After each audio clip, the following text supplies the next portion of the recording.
पोलिसांनी प्रयत्न करून राज्यामध्ये ॲक्सिडेंट्समध्ये कमतरता आणलेली आहे, पण त्याच्यावर अजून चांगलं काम करण्याची आवश्यकता आहे। त्या दृष्टीने काही प्रयोग झालेले आहेत। डीजींनी नागपूरच्या एका प्रयोगाचा उल्लेख केला, ज्यामध्ये 30% ॲक्सिडेंट कमी झाले आहेत। मुंबई पुणे एक्सप्रेसवेवर ॲक्सिडेंट्स कमी झाले आहेत। तशा प्रकारचं मॉडेल हे तयार करून महाराष्ट्रामध्ये ॲक्सिडेंट्स कसे कमी करता येतील, रस्ते अपघात कसे कमी करता येतील, या संदर्भातली चर्चा झाली। राष्ट्रीय सुरक्षेचे मुद्दे असतील आणि सायबर स्पेस यामध्ये होणारे गुन्हे असतील, या संदर्भातली चर्चा याच्यामध्ये झाली।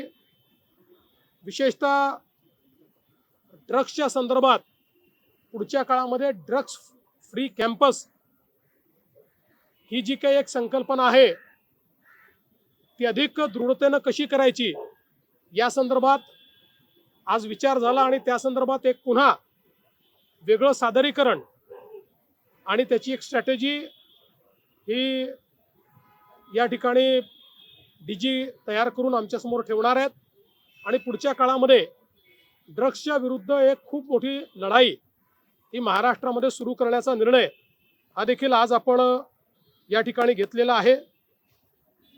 फॉरेन्सिकची आपली जी पेंडन्सी आहे ती आता बऱ्यापैकी आपण कमी केली आहे, पण ती रिअल टाइम बेसिसवर कशी आणता येईल या संदर्भातली आपण चर्चा केलेली आहे। वेगवेगळ्या गुन्ह्यांच्या संदर्भात जे प्रमुख गुन्हे आहेत त्यात कुठल्या जिल्ह्यांचं काम चांगलं आहे, कुठल्या जिल्ह्यांमध्ये अजून काम करण्याची आवश्यकता आहे याचं ग्रेडेशन करण्यात आलेलं आहे आणि पुढच्या 6 महिन्यात आजचं जे स्टेट ॲव्हरेज आहे त्याच्यापेक्षा वर प्रत्येक जिल्ह्यांनी जायचं अशा पद्धतीनं एक टार्गेट ठरवण्यात आलेलं आहे आणि विशेषतः चांगलं काम करण्याबद्दल डीजींचा एक दर महिन्याला पुरस्कार आज त्या ठिकाणी देण्यात येईल। जे चांगलं काम करतील त्यांना डीजी दर महिन्याला पुरस्कृत करतील आणि ज्यांचं काम ॲव्हरेजच्या खाली जाईल त्यांना इंडिकेट करतील की तुम्हाला सुधारण्याची आवश्यकता आहे।